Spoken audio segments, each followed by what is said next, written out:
Então, a terceira fase é a fase da instrução, ou seja, a fase processual, a fase que vai ver a produção de provas, em especial a prova pericial, que irá aferir o valor de mercado do imóvel. Então, a Justiça vai nomear um perito, um perito judicial, um perito que ciente na área, conhecedor da área de avaliação de imóveis. O perito vai lá nesse imóvel avaliar quais as condições, quais as estruturas, as benfeitorias que o imóvel tem, qual o valor do imóvel nesse mercado, enfim, vai fazer a avaliação desse imóvel para poder dar o laudo ao juiz e dizer: seu juiz, o imóvel vale, vamos dizer que não vale nem 700 nem 500, vale 600 mil.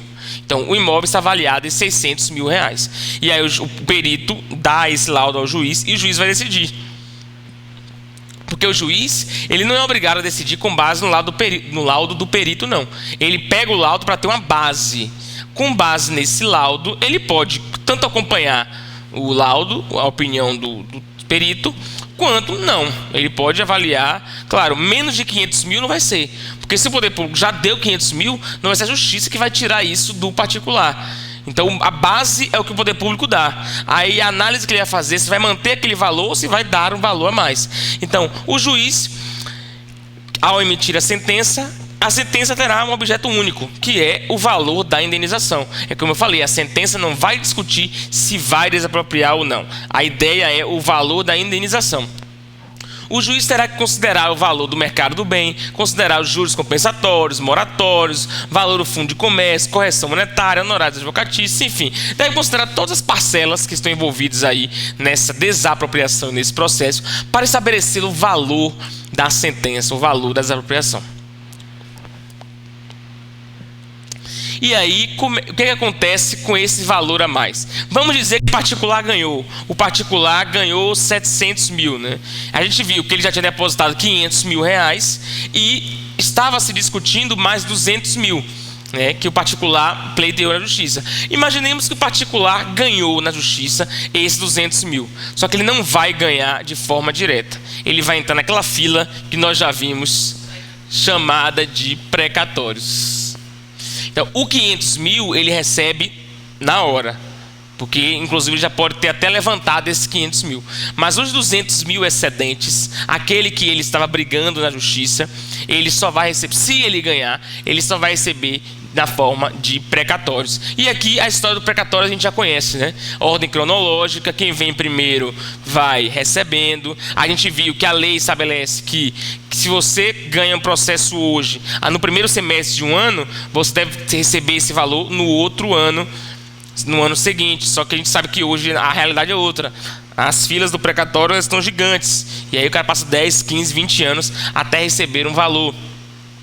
E nós temos uma súmula também 785 do STF, que diz assim: a exceção prevista no início do artigo 100 da Constituição também atinge os créditos de natureza alimentar e dependerão de ordem cronológica. Ou seja, que exceção é essa? É a exceção para aquelas pessoas que têm, como é que diz, prioridade no precatório. Deficientes físicos, idosos também, né, se aplicam aí. Eles terão uma vantagem na hora do recebimento do precatório.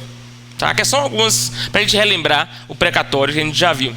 Mas para esse momento o fato é entender que vai cair na fila do precatório. Ok? Então essa é a fase as fases da desapropriação. Vamos retomar. Primeiro vem a fase declaratória. O poder público baixa um decreto dizendo que vai desapropriar o imóvel X. E aí o poder público pode realizar medições no imóvel e vai oferecer um valor ao particular. E aí a fase executória se inicia. O particular vai lá, concorda com o valor, desapropria. Ele sai o imóvel, ele entrega o imóvel. Não concorda, ele oferece um valor maior, né, como contraproposta. Se não concordar de jeito nenhum, vai para a Justiça discutir. E aí a Justiça vai discutir somente a questão do valor do imóvel. A gente viu que o poder público tem a prerrogativa de pedir a imissão na posse. Pedir: seu juiz, eu deposito o valor que eu ofereci aqui na Justiça, ele pode levantar logo esse valor, mas eu quero entrar logo, porque o metrô, né, eu estou construindo ali no metrô, e eu estou com todo o material ali, cimento, areia, brita, que eu vou perder com o tempo, e o poder público vai ter grande prejuízo. Deixa eu entrar nesse imóvel logo, construir, depois a gente acerta o valor, né? Pode fazer isso, o juiz pode permitir. Passar essa emissão na posse, o juiz vai declarar um perito judicial para fazer provas, para ver quanto vale aquele imóvel, vai ouvir ambas as partes, os motivos de ambas as partes, e aí vai decidir na sentença qual será o valor do imóvel nessas condições. Lembrando que se o juiz der o valor a mais que o particular pede, esse valor será pago na forma de precatório e não será à vista, não. No precatório, vai para a fila. Nós temos aqui também o direito de extensão. O que é esse direito de extensão? É o direito que tem o proprietário de exigir a desapropriação e a indenização alcançando a totalidade do bem, quando o remanescente ficar esvaziado de conteúdo econômico ou for inútil, inservível. Imagine a situação. Imagine que você tem uma área aqui de 100 metros quadrados. Não, 100 metros quadrados está pouco. Vamos botar aqui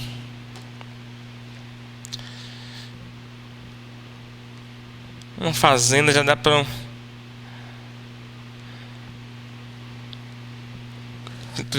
Quando é o módulo rural acho que é 250. Vou botar de 500 metros quadrados. Você tem imóvel de 500 metros quadrados, que você planta, sua fazendinha aí e tal. Imagine que o poder público quer desapropriar seu imóvel. Ele pode fazer isso tranquilamente. Mas ele desapropria seu imóvel e deixa essa parte aqui, ó. Ele deixa uma parte de 10 metros quadrados sem desapropriar. Aí eu pergunto, o que você vai fazer com 10 metros quadrados de terra? Você... O colega deu uma dica aqui, né? Pegar o prefeito, pega um miserável que desapropriou em terra aqui, dá tranquilamente, né? Dá tranquilo, ainda faz uma homenagem ali ao bendito. Mas veja, nessa situação aqui, você que é proprietário desse imóvel todo, você pode pedir na justiça o seguinte: olha, eu não tenho interesse nenhum em 10 metros quadrados de terra, já que vai desapropria logo tudo.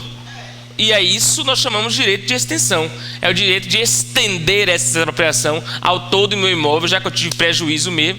Pelo menos eu recebo o valor integral por toda a área. Gostei da sua sugestão. Eu nunca sabia o que a gente fazia com esses 10 metros quadrados, mas você deu uma sugestão boa.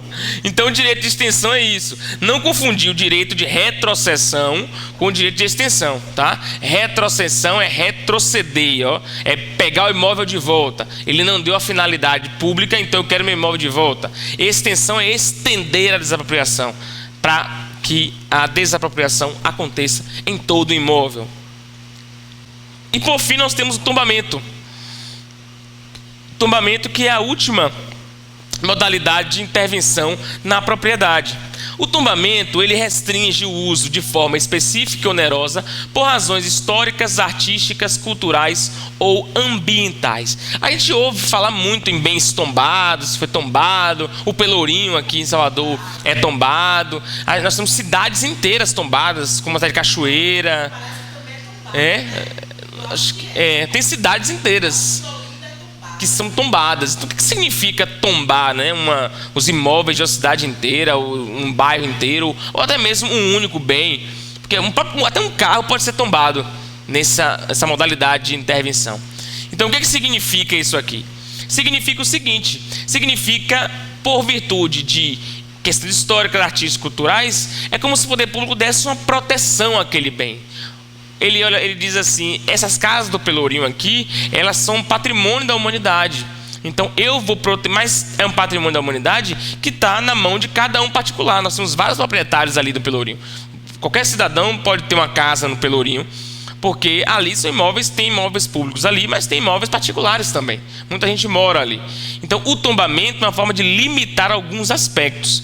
Vamos ver que aspectos são esses. O proprietário do imóvel tombado pode ter direito à indenização, inclusive se tiver despesas para a manutenção das características que geraram o tombamento. Também poderá alienar o bem, desde que as características que geraram o tombamento sejam mantidas. Então, se a partir do momento em que o meu bem é tombado, se eu tiver prejuízo com isso, eu vou ter que ser indenizado.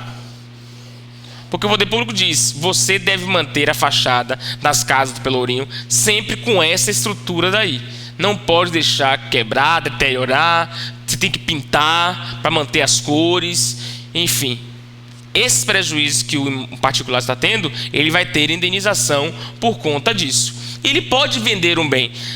Não, o fato de o bem estar tombado não quer dizer que você não tenha o direito de propriedade.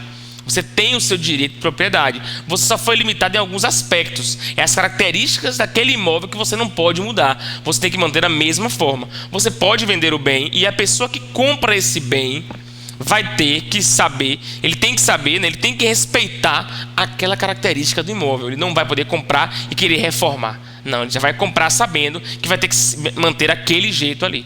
As condições, não existem condições previamente estabelecidas. É o poder público que vai dizendo quais são as condições, né, para essa manutenção desse imóvel, do tombamento. Posso dizer que ele exija, olha, você deve manter o azulejo, deve manter somente a fachada. Aí é ele que vai dizer. Vai depender das características do imóvel também. O que é que ele quer que seja preservado. Então, o tombamento, ele gera restrições ao uso, não apenas para aquele determinado imóvel, mas também para proprietários dos imóveis vizinhos, que não poderão construir nada que tire ou diminua a visibilidade do bem tombado. Então, até os imóveis vizinhos também serão submetidos a uma restrição, né, por conta disso. Cada município estabelecerá as distâncias específicas que restringirão os imóveis vizinhos. E o tombamento pode recair tanto sobre bens móveis quanto sobre bens imóveis. Cuidado com isso, o concurso gosta de dizer que tombamento é só sobre bens móveis, mas bens imóveis também podem ser tombados. Os móveis e os imóveis podem ser tombados. Mas a predestinação é aquela situação assim, em que o poder público diz que vai desapropriar o imóvel alegando construir um hospital, mas depois constrói uma escola. Isso é predestinação. Existe a predestinação lícita e existe a ilícita. A lícita é quando o poder público muda a finalidade do imóvel, mas para atender o interesse público. Uma escola, um hospital, ambos são interesse público. Mas se ele desapropria para construir um galpão, por exemplo, disse construir uma escola e construir um galpão, que ele deixa baldio lá. Isso é um desvio de finalidade, é uma predestinação ilícita. Então, quando eu tenho meu imóvel desapropriado e o poder público não dá a destinação que ele prometeu, eu posso pedir o meu direito de retrocessão, dizer, eu quero meu imóvel de volta, pois você mentiu, então eu quero meu imóvel de volta. Isso é o direito de predestinação, isso é a predestinação ilícita que gera o direito de retrocessão, tá? Faça questões aí para a gente pegar de vez. Vamos ver aqui, para a gente fazer junto. Muitas coisas a gente viu na aula passada, então talvez vocês não lembrem ainda, né? O prazo de caducidade do decreto expropriatório nas desapropriações por utilidade pública, contado da data de sua expedição, é de... Olha, nós temos dois prazos apenas aqui, né? Ou são 5 anos, ou são 2. Os prazos para a caducidade de um decreto são esses dois aqui. Como nós estamos falando de uma desapropriação por utilidade pública ou necessidade pública, como a lei diz, o prazo será de 5 anos. Se fosse um motivo de interesse social,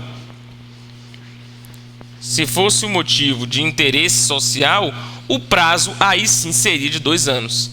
Então, o prazo, lembrando, o prazo de caducidade é aquele que o poder público tem de, após publicado o decreto de desapropriação, efetivamente desapropriar o imóvel, tá? Pelo menos agir para desapropriar o imóvel. Ao direito que tem o expropriado de reaver os bens não utilizados no interesse, necessidade ou utilidades públicos porque foram desapropriados, denomina-se retrocessão, né? Ter de volta aí o imóvel que não foi devidamente utilizado. Acerca da intervenção do Estado na propriedade, assinale a opção correta. O tombamento só pode recair sobre bens imóveis. Falso, né? A gente já viu que pode ser sobre bens imóveis também. A vedação de desmatamento de parte da área de floresta em cada propriedade rural é exemplo de limitação administrativa. A servidão administrativa não precisa ser registrada no registro de imóveis. O ato administrativo que formaliza a requisição não é auto executório, dependendo de prévia apreciação judicial ou administrativa, assegurando sempre a defesa e contraditório. O que acontece aqui? Vamos lembrar o que é a requisição administrativa. Lembra que a requisição é aquela modalidade de intervenção na propriedade, no qual o poder público requisita o seu imóvel, requisita o seu bem, em caso de urgência ou iminente perigo. Então, ele é auto-executório. A questão é falsa, porque ele é auto-executório. Está dizendo que não é auto-executório, mas ele é auto-executório, ou seja, o poder público pode, no caso de iminente perigo, tomar o seu bem imóvel emprestado e utiliza, e aí tomar emprestado é ótimo, né? Mas depois devolve o imóvel ao particular. Isso é requisição administrativa. Vamos lembrar da servidão. Lembram que a servidão é aquela situação na qual o imóvel se sujeita ao outro. Aí eu dei o exemplo de direito de passagem. O direito de passagem, uma fazenda que está atrás para a rua, e aí tem que passar pela fazenda, e o proprietário é obrigado a se submeter. Em verdade, precisa ser registrado. Precisa. Sabe por quê? Porque quem compra aquele imóvel tem o direito de saber que existe aquela servidão. Ou então a passagem de fios elétricos por um imóvel, né? Você comprar uma fazenda, vários hectares, e aí você não consegue, sei lá, visitar todos os hectares. Você tem uma noção global e tem uma servidão ali. Ali passa energia, vários fios, né, de corrente elétrica, energia elétrica do Estado. O cidadão que compra tem o direito de saber que existe aquela limitação ali. E como é que se sabe? Caso o proprietário, né, que o vendedor esteja com má fé, não queira informar aquilo, ele sabe no cartório, pega o registro do imóvel, assim como o tombamento também tem que estar tudo no cartório. Olha, este imóvel é tombado, este imóvel possui uma servidão administrativa para tal sujeito, de tal característica. Tem que estar no registro, porque quando você compra, o registro é que diz as características do imóvel. Em relação à limitação administrativa, o que é limitação administrativa? É aquele exemplo que eu dei, que o prefeito na orla impede de construir acima de 20 andares. Então todos os imóveis têm, ele está dizendo o seguinte: a vedação de desmatamento de parte da área de floresta em cada propriedade rural é exemplo de limitação administrativa. Ou seja, qualquer fazenda hoje no Brasil, ela tem que manter 20% da sua área com área verde, com floresta. Isso é uma espécie de limitação administrativa. Perceba que não é a minha fazenda nem a sua. É uma regra geral e abstrata que atinge todo mundo. Então, é um exemplo de limitação administrativa neste caso aqui. Ok? Pois todo proprietário tem essa obrigação. Letra B a resposta. E aí vamos para o último assunto, que é bem importante, por sinal. E para concurso é muito importante. A gente vai iniciar agora o assunto de responsabilidade extracontratual ou civil do Estado. Recentemente a gente teve algumas chuvas aqui em Salvador, né? Alguns dias bem pesados de chuva. E aí muitas casas foram alagadas, invadidas pela água, e muitos proprietários perderam seus bens, né, eletrodomésticos, etc. Será que o Estado tem alguma responsabilidade nisso? Será que ele tem que indenizar esses particulares nessa situação? E no caso em que uma viatura da polícia bate no seu carro, né, será que o Estado tem o dever de indenizar? Ou quando existe um acidente aéreo? A gente sabe que as empresas aéreas são concessionárias de um serviço público. O serviço de transporte é um serviço público, seja ele aéreo, marítimo ou territorial. Quando essas concessionárias que agem em nome do Estado cometem um acidente, será que elas têm que indenizar também as vítimas, caso haja sobrevivente, ou os familiares dos mortos, né, nesse acidente? Então, o que acontece nessa situação aqui? A gente está falando de uma responsabilidade extracontratual no sentido de que não existe um contrato administrativo entre a empresa e o Estado. São cidadãos comuns que acabam tendo prejuízos em algumas determinadas ações do Estado. E aí a gente tem no artigo 37, parágrafo 6º da Constituição, artigo 37, parágrafo 6º, que diz assim: as pessoas jurídicas de direito público e as de direito privado, prestadoras de serviços públicos, responderão pelos danos que seus agentes, nessa qualidade, causarem a terceiros, assegurando o direito de regresso contra o responsável nos casos de dolo ou culpa. Vamos dividir esse conceito aqui. No primeiro momento, a gente enxerga o seguinte: as pessoas jurídicas de direito público e as de direito privado, as prestadoras de serviço público. Olha quem vai ter a responsabilidade. Então, nós temos as pessoas jurídicas de direito público. Quem são as pessoas jurídicas de direito público? Estado, União, município, Distrito Federal. Tem alguma entidade de direito público também? Entidades da administração indireta, sim, autarquias e fundações. Então, pessoas jurídicas de direito público são todas estas. Então, todas elas têm responsabilidade. E ele diz: e as de direito privado, prestadoras de serviço público. Quem são? Empresas públicas, sociedade de economia mista. São pessoas privadas que prestam serviço público. O particular também, uma empresa particular, pode se encaixar aqui. Uma concessionária são pessoas privadas, por exemplo, as empresas de ônibus são pessoas privadas que prestam serviço público. Então, todos esses sujeitos aqui responderão pelos danos que seus agentes, nessa qualidade, causarem a terceiros. Então, olha lá. Toda vez que um agente público, trabalhador nessa qualidade aí, causar um dano a terceiro, a empresa para a qual ele trabalha, a pessoa jurídica para a qual ele trabalha, terá que responder. Perceba que não é o agente que responde. O texto é claro, ele diz: as pessoas jurídicas. É por isso que a gente processa o Estado e não a Polícia Militar. É por isso que a gente processa o Estado e não a Receita Federal. O Estado e não a Procuradoria. Porque ali são órgãos.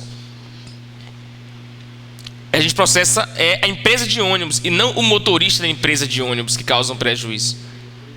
Depois eles que se virem, para resolver o caso. E aí é o terceiro momento aqui: assegurado o direito de regresso contra o responsável no caso de dolo ou culpa. Então, eu vou processar a pessoa jurídica e depois a pessoa jurídica terá o chamado direito de regresso toda vez que esse agente agiu com dolo ou culpa. Tá? Eu posso ter uma indenização no aspecto moral ou material. Ambas as situações eu terei essa proteção. Ok? Aspecto moral e aspecto material. Vamos aprofundar mais esse conteúdo aqui, falando antes da questão histórica. Hoje a gente vislumbra bem... Passou? Hoje a gente vislumbra bem a ideia, já é até interiorizado a ideia de que o Estado vai responder. A gente sabe que se o Estado causar um prejuízo, o Estado vai responder. Pronto, esse exemplo que nós tivemos aí, a adutora, a quebra da Embasa, que teve aí de um cano da adutora, que causou prejuízo aos moradores pelo interrompimento do serviço de água. Será que tem alguma responsabilidade? A gente viu que elas têm responsabilidade. Vai ser apurado qual a extensão dessa responsabilidade, mas existe. Hoje a gente consegue vislumbrar logo. A gente sabe, olha, o serviço faltou aí. A gente sabe que ele tem responsabilidade. Mas antes, lá na primeira fase, o Estado não tinha responsabilidade nenhuma. Logo quando surgiu a monarquia, os primeiros, os reis e tal, tinha uma máxima de que o rei não podia errar. O rei não erra, ele não pode estar errado.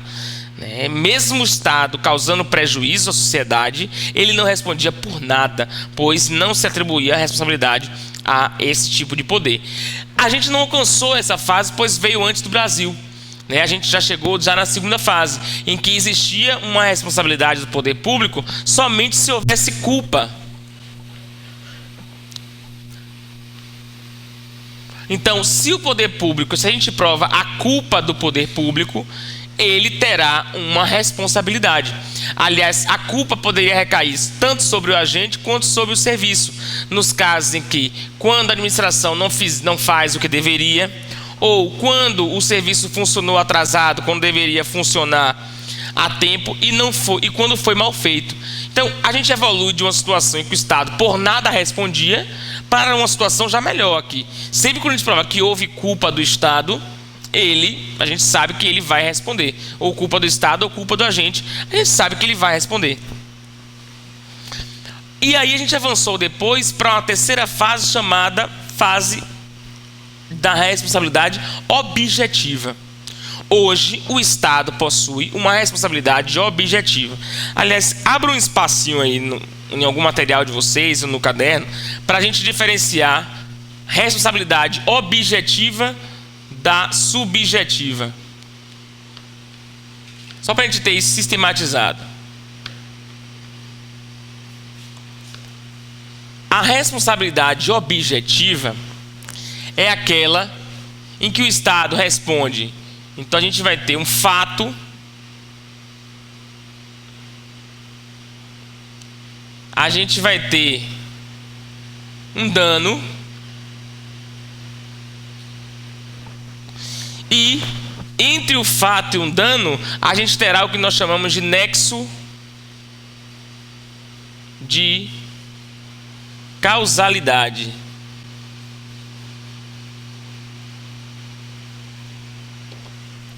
Então, existe um fato, existe um dano, existe um nexo de causalidade entre o fato e o dano. Olha o que é essa responsabilidade objetiva. É o seguinte: a lei disse que o Estado tem responsabilidade objetiva pelos seus atos. Então, se eu, cidadão, provo que houve um fato, houve uma ação do Estado, e essa ação dele me causou um prejuízo, ele vai ter que me indenizar. Olha lá, houve um fato, e esse fato dele me causou um prejuízo, me causou um dano. Então, existe um nexo de causalidade entre o dano causado e o fato construído. E o fato exercido pelo Estado. Nessa situação, nós teremos uma responsabilidade chamada de objetiva, diferente da responsabilidade subjetiva. Na responsabilidade subjetiva, eu tenho um plus aqui. Na responsabilidade subjetiva, não basta eu provar o fato, o nexo de causalidade e o dano. Eu tenho que provar um dos dois elementos bastante importantes, o dolo ou a culpa. Eu tenho que dizer o seguinte: então, toda vez que a gente tiver uma responsabilidade subjetiva, eu vou ter que provar o dolo ou a culpa. Eu não vou informar ainda quais são as situações, a gente vai ver conforme o caso. Eu só quero falar o conceito para vocês. O que é dolo? Dolo é quando a gente age com intenção.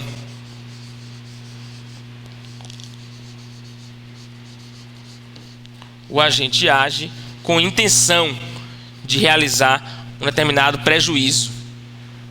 Culpa é quando ele age com negligência,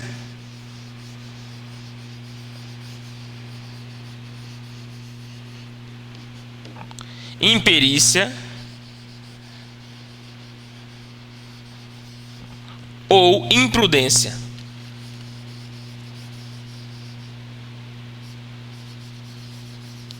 Ele age com negligência, imperícia ou imprudência. Percebam o seguinte: percebam que na subjetiva eu vou ter que provar isso tudo aqui: um fato, um prejuízo, um nexo de causalidade. Mas eu vou ter que provar que o sujeito teve a intenção de me prejudicar.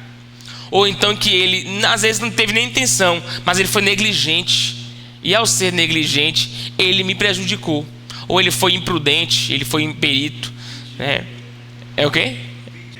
Para ser errado. Pois é. Então, nesse caso aqui, eu tenho que provar tanto o dolo quanto a culpa. Toda vez que eu digo que uma responsabilidade é subjetiva, eu tenho que provar o dolo ou a culpa. Aliás, na esfera civil, que é a esfera que a gente vive, né, dentre os cidadãos, a responsabilidade e a regra é ser subjetiva. Eu tenho que provar que houve o dolo ou a culpa. Quer ver um exemplo que vai ilustrar bem, para vocês entenderem a objetiva da subjetiva? A objetiva, por exemplo, é do consumidor. Se você compra um celular e o celular explode, Deus livre e guarde, e o celular explode, e aí quebra, né? Quando você processa a empresa, você não precisa provar que ela agiu com dolo ou culpa. Quando não precisa nem explodir, só dá defeito, o que a gente faz? quando alguém leva a reclamação, vai no judiciário e diz: comprei o celular, estava com defeito, quero outro novo. Ele não reparou, eu quero outro novo. Acabou. Você se preocupa com o dolo? Ele fabricou com a intenção de explodir? Não. Pelo menos eu não preciso provar isso. Com a culpa, ele foi negligente ao produzir o celular. Não, a gente não precisa entrar nesse detalhe. A gente só fala: olha, houve o fato, que é o celular que ele fez, e esse celular me causou um dano, e houve o nexo de causalidade, ou seja, entre o celular que ele fez e o dano causado. Ele explodiu, eu tive queimadura por causa desse celular dele. O meu dano veio do celular que ele fez. Então, é uma responsabilidade objetiva. Mas, por exemplo, que eu disse que na esfera civil não era objetiva, né, subjetiva. Um profissional liberal, um médico, né, que fez um procedimento técnico e ele acabou causando um prejuízo no cidadão. Era para operar uma perna e operou a outra. Às vezes as pessoas vão lá, opera o problema no joelho e opera a barriga. Tem isso. Acontece de vez em quando. De vez em quando acontece. Então veja, nesse caso aqui, eu preciso provar o fato, eu preciso provar o dano, o nexo de causalidade, mas eu preciso dizer o quê? Eu preciso dizer: olha, o médico foi negligente. Ele não olhou nem o prontuário para ver que era meu joelho que eu tinha que operar. Ou então foi imprudente, imperito. Ele é um perito naquilo e ele fez errado. Ele deveria ter observado, no mínimo, as condições. Então, na responsabilidade subjetiva, eu tenho esse elemento. Eu tenho que dizer: olha, ele fez errado. Aqui eu não preciso dizer isso. Aqui eu só preciso apontar: houve um erro. O ato dele me gerou um prejuízo e eu tive um prejuízo. Acabou. Na subjetiva não, eu tenho que provar o dolo ou a culpa. Claro, na subjetiva vai ter o dano, vai ter um fato, vai ter o nexo de causalidade, mas é mais difícil. É por isso que o Estado é objetiva, porque é mais fácil da gente provar. A lei deu essa possibilidade para a gente. Tá? Vamos voltar agora lá para a gente entender. Então, a terceira fase é a responsabilidade objetiva, com base no conceito de nexo de causalidade, que consiste na relação de causa e efeito existente entre o fato ocorrido e as consequências dele resultante. Então, o Estado ele vai causar um prejuízo e a gente vai questionar esse prejuízo e ele terá a responsabilidade objetiva. Essa teoria foi adotada no Brasil depois de 1946, e se divide em risco integral e risco administrativo. Segundo a teoria do risco integral, diz que o Estado assume tudo, todos os problemas, e não existe excludente de responsabilidade. Vejam só, na teoria do risco integral, o Estado responde por todos os danos que causar, sem nenhuma possibilidade de uma excludente da responsabilidade do Estado. Então, caiu um raio na sua casa, na sua casa não, mas você está na repartição pública, num pátio, caiu um raio, você foi atingido lá dentro, o Estado responderia, nesse caso, para essa teoria aqui. Ou houve uma forte enchente e aí você foi arrastado, sei lá, bateu seu carro, o Estado responderia, nessa teoria aqui. Mas existe a teoria do risco administrativo. Qual a teoria do risco administrativo? Que é a que nós adotamos. Que, tá bom, o Estado responde pelos danos, mas existem excludentes de responsabilidade. Na teoria do risco administrativo, em algumas situações, o Estado não vai responder. E aí a gente vai descobrir quais são essas excludentes. Tá?